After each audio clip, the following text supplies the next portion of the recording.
Good morning, students.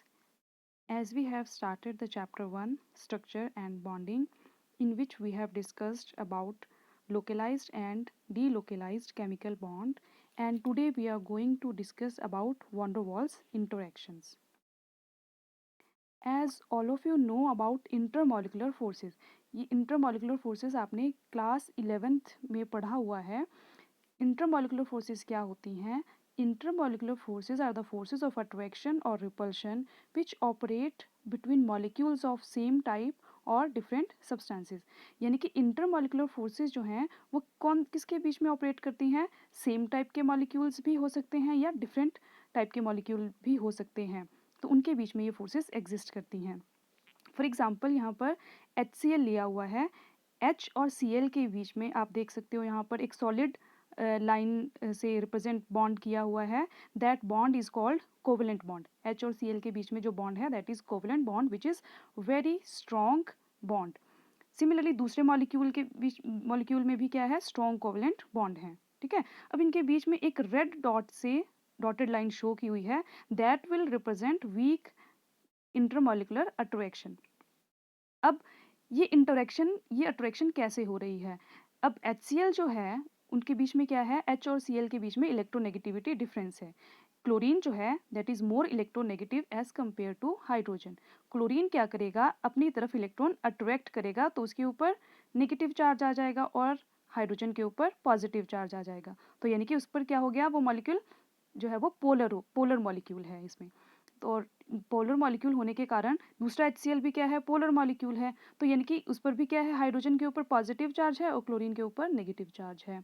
तो एक molecule में जो क्लोरीन है नेगेटिव चार्ज है जिसके ऊपर, that will attract the positive part of another molecule.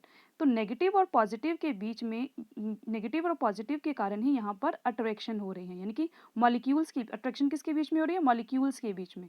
ठीक है. तो इसलिए हमने इसको क्या कहा? Intermolecular attraction. राइट. और ये जो इंटरमॉलिकुलर अट्रैक्शन होती है ये बहुत ही वीक होती है as compare to covalent bond. ठीक है.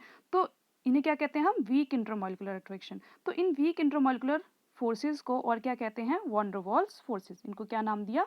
Von der Waals forces. Next is types of van der Waals forces.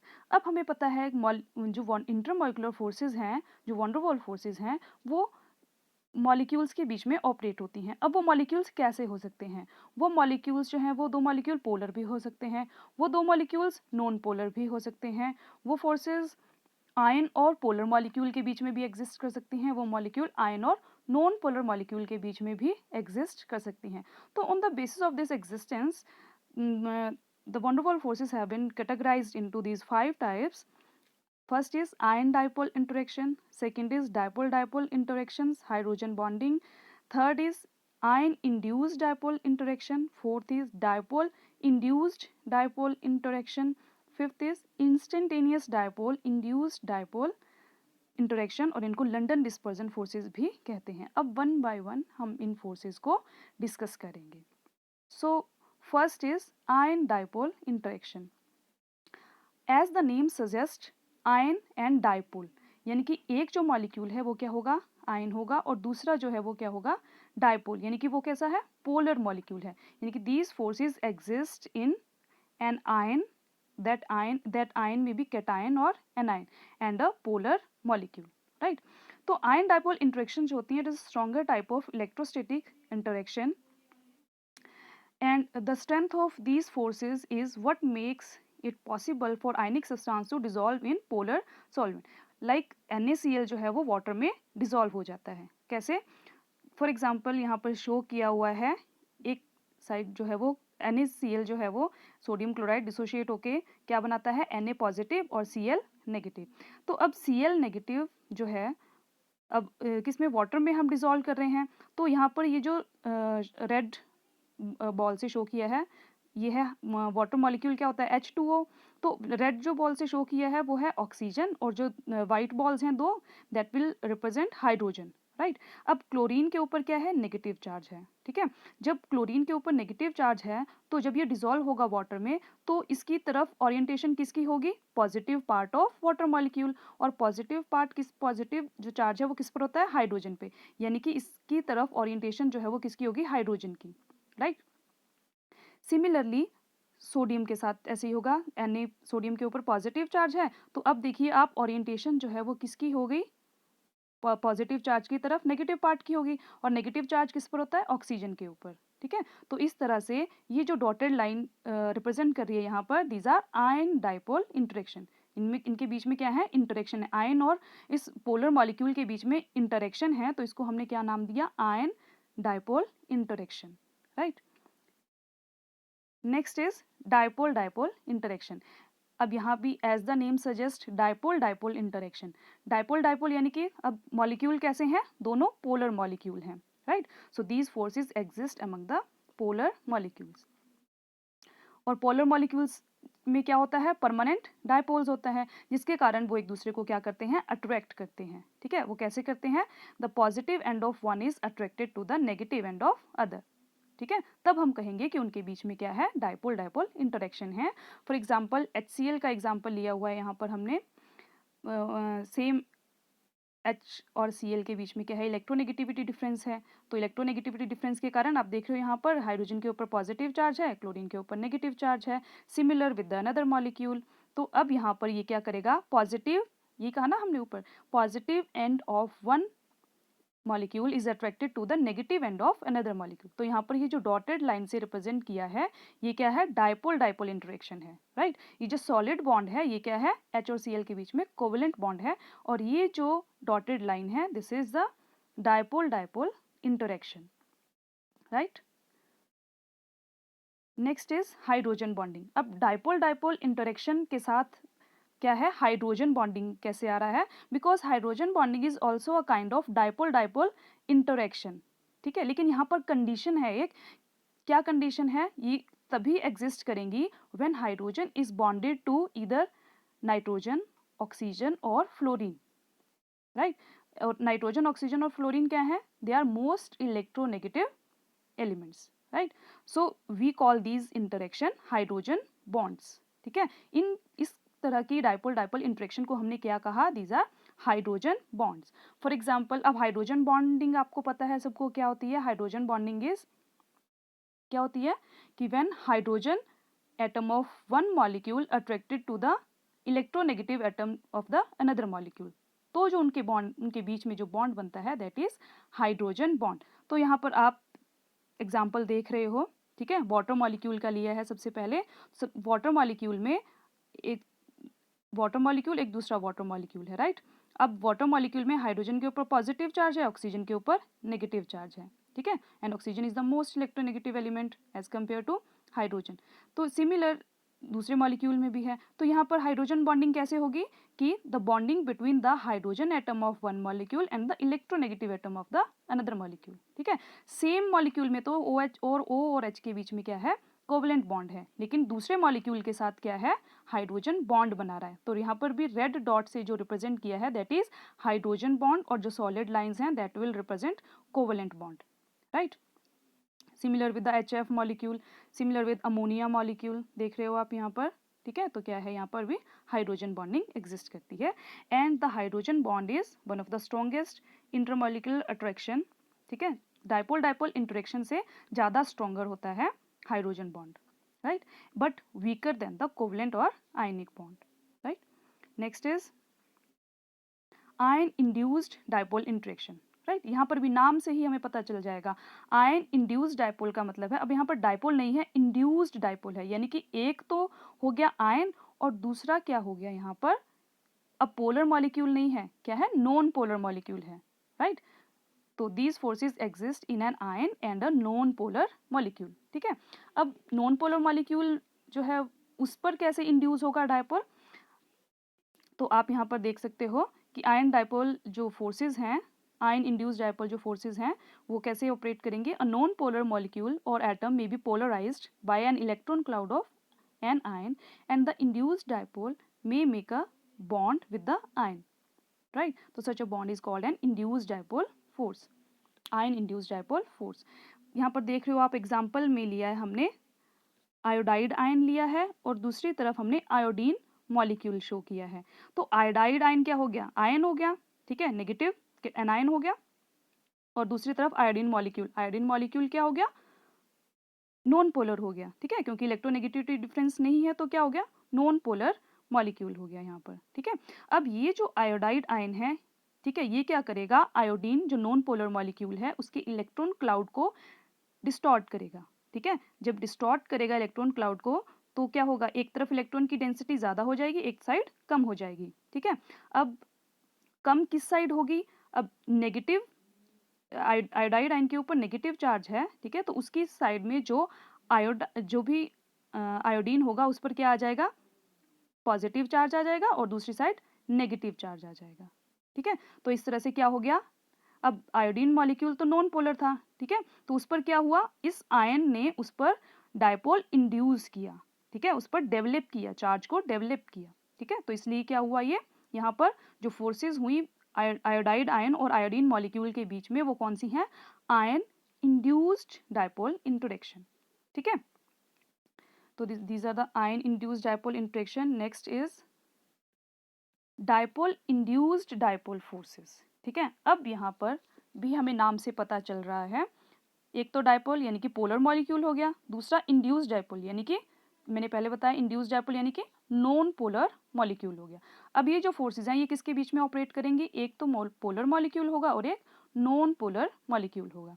तो a dipole induced dipole attraction is a weak attraction that results when a polar molecule induces a dipole in an atom or in a non-polar molecule by disturbing the arrangement of electrons in the non-polar species, right. अब जो non polar species है, जो non polar molecule है, उसमें electron का distribution क्या है, symmetrical है, ठीक है। Before coming into contact between the polar molecule, उसका जो डिस्ट्रीब्यूशन है, इलेक्ट्रॉन डिस्ट्रीब्यूशन है, वो क्या है, सिमेट्रिकल है, राइट।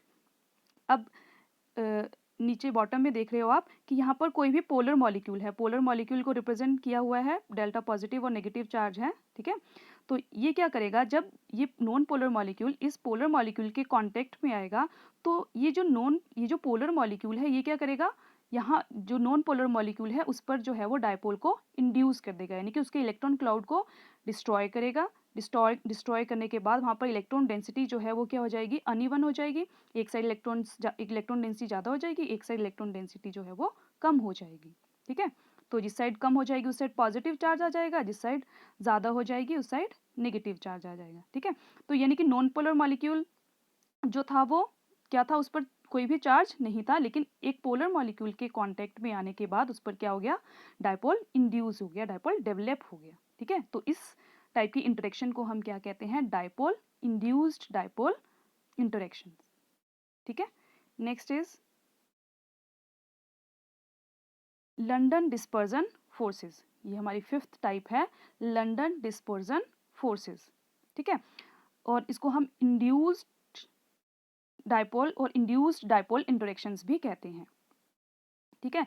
यानी कि ये जो लंडन डिस्पर्जन फोर्सेस हैं ये कौन से टाइप मॉलिक्यूल में एग्जिस्ट करेंगी, या तो किस में करेंगी, नोबल गैस एटम्स में और नॉन पोलर मॉलिक्यूल्स में, ठीक है। कहाँ एग्जिस्ट करेंगी, नोबल गैस एटम्स में, ठीक है, और नॉन पोलर मॉलिक्यूल, यानी कि दोनों जो मॉलिक्यूल हैं अब यहाँ पर क्या है, नॉन पोलर मॉलिक्यूल हैं, ठीक है, वहाँ पर। अब नॉन पोलर हैं, उनके बीच में कोई भी चार्ज नहीं है, तो अब उनके बीच में अट्रैक्शन कैसे होंगी, फोर्सेस कैसे होंगी, ठीक है। अब हमें पता है कोई भी एटम है या मॉलिक्यूल है, ठीक है, चाहे वो पोलर है या नॉन पोलर है, तो इलेक्ट्रॉन्स जो है वहाँ पर कॉन्टिन्यूसली मूव कर रहे हैं, ठीक है। इलेक्ट्रॉन्स जो है वो न्यूक्लियस के अराउंड जो है वो कॉन्टिन्यूसली मूव कर रहे हैं, ठीक है। अब होता क्या है कि at any particular instant of time the electron distribution may get destroyed, ठीक है। इलेक्ट्रॉन डिस्ट्रीब्यूशन जो है वो थोड़े टाइम के लिए, ठीक है, फॉर अ मोमेंट क्या हो जाएगा, डिस्ट्रॉय हो जाएगा, ठीक है।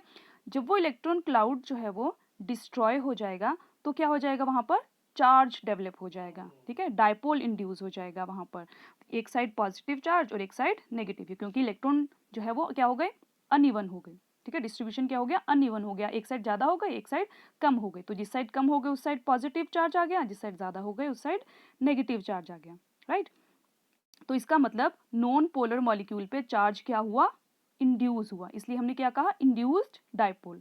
ठीक है, अब क्या करेगा ये, फॉर एग्जाम्पल यहाँ पर देखिए हमने हीलियम एटम लिए हैं, 2 हीलियम एटम हैं। ठीक है, इलेक्ट्रॉन जो है वो यहाँ पर, इलेक्ट्रॉन का जो है वो डिस्ट्रीब्यूशन हमने दिखाया हुआ है। ठीक है, एक में आप देख रहे हो कि न्यूक्लियस के अराउंड क्या है, इलेक्ट्रॉन जो है वो मूव कर रहे हैं। ठीक है, राइट साइड वाली इमेज में आप देख रहे हो कि वहाँ पर चार्ज इंड्यूस हो गया। ठीक है, जैसे मैंने बताया कि एक जो नॉन पोलर मॉलिक्यूल है उसका जो इलेक्ट्रॉन डिस्ट्रीब्यूशन है वो फॉर अ मोमेंट के लिए क्या हो जाएगा, डिस्ट्रॉय हो जाएगा, डिस्टर्ब हो जाएगा। ठीक है, डिस्टर्ब होने के कारण इलेक्ट्रॉन डेंसिटी जो है वो क्या हो जाएगी, एक साइड कम हो जाएगी, एक साइड ज़्यादा हो जाएगी, यानी कि वहाँ पर चार्ज जो है वो इंड्यूस हो जाएगा, डाइपोल इंड्यूस हो जाएगा। जब एक मॉलिक्यूल, एक एटम के ऊपर चार्ज इंड्यूस हो गया तो वो क्या करेगा, दूसरे एटम के ऊपर भी क्या कर देगा, यहाँ पर दूसरे हीलियम एटम के ऊपर भी क्या करेगा, चार्ज इंड्यूस करेगा, डाइपोल को इंड्यूस करेगा। ठीक है, इसलिए हम इस टाइप की इंटरेक्शन को क्या कहते हैं, इंड्यूस्ड डाइपोल, ये instantaneous dipole, induced dipole interaction.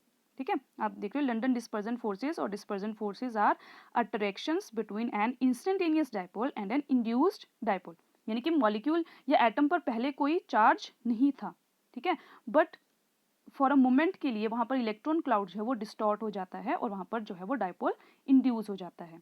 ठीक है, एक मॉलिक्यूल या एक एटम के ऊपर जो है वो चार्ज इंड्यूस हो जाता है, डेवलप इंड्यूस डाइपोल इंड्यूस हो जाता है, तो वो दूसरे साथ वाले नेबरिंग एटम या नेबरिंग मॉलिक्यूल पर भी क्या करेगा, डाइपोल को इंड्यूस करेगा। Right, so these forces are called instantaneous dipole या इंड्यूस डाइपोल इंटरेक्शन। और ये बहुत ही among all the intermolecular forces, this force is very weak force in nature, right? So these are the types of van der Waals forces, right? Next is factors influencing van der Waals forces. कौन कौन से factor हैं जो influence करेंगे van der Waals forces को, right? First is number of electrons held by the atoms या molecules. ठीक है, तो van der Waals फोर्सेज जो है वो डायरेक्टली प्रोपोर्शनल है number of molecule, number of electrons के। जितने ज़्यादा नंबर ऑफ इलेक्ट्रॉन्स होंगे उतने ही ज़्यादा स्ट्रेंथ होगी van der Waals फोर्सेज की। ठीक है, second is shape of the molecule. अब शेप ऑफ द मॉलिक्यूल पे कैसे डिपेंड करेगी, हमें पता है कि जो कुछ जो हैं मॉलिक्यूल वो क्या होते हैं, उनकी शेप लीनियर होती है, कुछ की क्या होती है, ब्रांचिंग होती है। ठीक है, तो जो लॉन्ग और अनब्रांच्ड मॉलिक्यूल्स हैं they have stronger van der Waals forces than the branched या शॉर्ट चेन मॉलिक्यूल्स। ठीक है, लॉन्ग या लीनियर जो मॉलिक्यूल है, ठीक है, वहाँ पर क्या है, सरफेस एरिया ज़्यादा है, सरफेस एरिया ज़्यादा है और मॉलिक्यूल्स के बीच में इंटरेक्शन जो है वो बहुत ज़्यादा होती हैं एज़ कम्पेयर टू ब्रांच्ड या शॉर्ट चेन मॉलिक्यूल्स। ठीक है, तो वहाँ पर जो van der Waals फोर्सेस की स्ट्रेंथ है वो ज़्यादा होती है। ठीक है, किसमें, लीनियर मॉलिक्यूल में। जैसे फॉर एग्जांपल हमने पेंटेन का एग्जांपल लेते हैं, तो पेंटेन के जो हैं वो मॉलिकुलर फार्मूला होता है C5H12। ठीक है, तो 3 आइसोमर बनते हैं। ठीक है, आइसोमर्स क्या होते हैं, which have same molecular formula but different structures. ठीक है, तो पेंटेन के 3 आइसोमर्स कौन से बनते हैं, एक तो नॉर्मल पेंटेन, दूसरा आइसोपेंटेन और तीसरा नियोपेंटेन। राइट, ये आगे अभी क्वेश्चन आएगा, वहां पर आपको क्लियर हो जाएगा इनके स्ट्रक्चर्स के बारे में। तो नॉर्मल पेंटेन मतलब linear chain of pentane, iso मतलब वहां पर क्या हो गया, ब्रांचिंग हो गई, नियो मतलब और ज्यादा ब्रांचिंग हो गई। ठीक है, तो मैंने आपको बताया कि जितनी ज़्यादा लंबी चेन होगी या अनब्रांच्ड होगा मॉलिक्यूल तो वहाँ पर स्ट्रेंथ जो है वो सबसे ज़्यादा होगी। तो यहाँ पर नॉर्मल पेंटेन में सबसे ज़्यादा स्ट्रेंथ है van der Waals फोर्सेस की, फिर आइसोपेंटेन में और फिर नियोपेंटेन में। राइट, और जो थर्ड जो फैक्टर है that is size of the molecule. तो जितना ज़्यादा मॉलिकुलर वेट होगा मॉलिक्यूल का उतनी ही ज़्यादा क्या होंगी, van der Waals इंटरेक्शन होंगी, van der Waals फोर्सेज होंगी। राइट, तो van der Waals फोर्सेज जो है वो डायरेक्टली प्रोपोर्शनल हैं किसके, मॉलिकुलर वेट के। ठीक है, for example methane, ethane, propane का अगर हम एग्जांपल लेते हैं, ठीक है, तो किस में van der Waals फोर्सेज ज़्यादा होंगी, मॉलिकुलर वेट जिसका ज़्यादा होगा, यानी कि प्रोपेन में सबसे ज़्यादा होंगी van der Waals फोर्सेज, फिर इथेन में और सबसे कम किस में होंगी, मीथेन में। ठीक है, सिमिलरली फ्लोरीन, क्लोरीन, ब्रोमीन और आयोडीन तो सभी सेम ग्रुप से बिलोंग करते हैं। ठीक है, तो मॉलिकुलर, लेकिन van der Waals फोर्सेज सबसे ज़्यादा किस में होंगी, आयोडीन में। क्यों होंगी, क्योंकि मॉलिकुलर वेट जो है वो सबसे ज़्यादा है। ठीक है, फिर ब्रोमीन, फिर फ्लोरीन और आयोडीन। ठीक है, तो due to van der Waals forces, ठीक है, तो due to van der Waals forces क्या होगा, फ्लोरीन और chlorine will exist as gases, bromine जो है वो क्या होती है, रूम टेम्परेचर पे लिक्विड, और आयोडीन जो है वो सॉलिड। आयोडीन सॉलिड है क्योंकि सबसे ज़्यादा वॉन डेर वाल्स फोर्सेज हैं, मॉलिक्यूल्स जो है वो बहुत पास होते हैं, ठीक है, that's why iodine will exist as solid, right? So these are the factors which influence van der Waals forces. Next is, there is a question, ठीक है, क्वेश्चन है कि compare the boiling point of the following, ठीक है, normal pentane है, isopentane है और neopentane है, ठीक है। अब जो बॉइलिंग पॉइंट है वो डायरेक्टली प्रोपोर्शनल है मॉलिकुलर वेट के, ठीक है, और molecular weight is directly proportional to van der Waals forces, ठीक है। तो सबसे ज़्यादा जो बॉइलिंग पॉइंट है वो किस में होगा, एन पेंटेन में, फिर होगा आइसोपेंटेन में, फिर होगा नियोपेंटेन में, ठीक है। तो यहाँ पर जो फैक्टर लग रहा है वो कौन सा ऑपरेट होगा, अब साइज तो मॉलिकुलर वेट तो सभी का क्या है, सेम है, तो मॉलिकुलर वेट नहीं है यहाँ पर, कौन सा, शेप, सबकी क्या है, शेप डिफरेंट है, ठीक है। तो देख रहे हो आप, नॉर्मल पेंटेन, फिर आइसोपेंटेन है, फिर नियोपेंटेन में ब्रांचिंग बहुत ज़्यादा है, सरफेस एरिया बहुत कम है, तो वॉन डेर वाल्स फोर्सेज जो है वो क्या हो गई यहाँ पर, वीक हो गई, ठीक है, as compare to normal pentane. तो जितना ज़्यादा सरफेस एरिया होगा उतनी ही ज़्यादा क्या होंगी, वॉन डेर वाल्स फोर्सेज होंगी, ठीक है, उतना ही ज़्यादा बॉइलिंग पॉइंट होगा। ये इंपॉर्टेंट क्वेश्चन है, बहुत बार एग्जाम में पूछा जाता है, ठीक है। नेक्स्ट लास्ट में है समरी ऑफ इंटरमॉलिकुलर फोर्सेस। जितनी भी टाइप की हमने इंटरमॉलिकुलर फोर्सेस पढ़ी हैं, तो आप देख रहे हो ये एनर्जी वाइज जो है वो इनको अरेंज किया गया है। सबसे ऊपर है आयन डायपोल, ठीक है, आयन डायपोल हमने पढ़ा था, तो इसकी एनर्जी जो है वो 40 to 600 किलो जूल पर मोल है, ठीक है, यानी कि सबसे ज़्यादा एनर्जी है, यानी कि स्ट्रेंथ जो है वो सबसे ज़्यादा होगी। वॉन डेर वाल्स फोर्सेज जो है वो सबसे ज़्यादा जो है वो स्ट्रेंथ होती है किसमें, ion dipole kind of forces में, ठीक है। एग्जाम्पल जो है वो हमने डिस्कस कर चुके हैं। फिर जो है वो हाइड्रोजन बॉन्ड है, ठीक है, थर्ड नंबर पे डायपोल डायपोल इंटरेक्शंस हैं, फिर आयन इंड्यूस्ड डायपोल इंटरेक्शन है, ठीक है, वीक होती है as compare to dipole dipole. फिर उसके बाद है डायपोल इंड्यूस्ड डायपोल, ठीक है, 2 to 10 किलो जूल पर मोल। लास्ट में डिस्पर्जन, लंडन डिस्पर्जन फोर्सेज जो है वो सबसे वीक फोर्सेज हैं, ठीक है, क्योंकि नॉन पोलर मॉलिक्यूल्स के बीच में ऑपरेट हो रही हैं, तो सबसे स्ट्रेंथ जो है वो सबसे कम होती है अमंग ऑल दी फोर्सेज, ठीक है। So these are the forces, intermolecular forces हमने पढ़ा, उनकी उसकी टाइप्स पढ़ी, कौन कौन से फैक्टर अफेक्ट करते हैं, ठीक है। तो आज के लेक्चर में बस इतना ही, थैंक यू।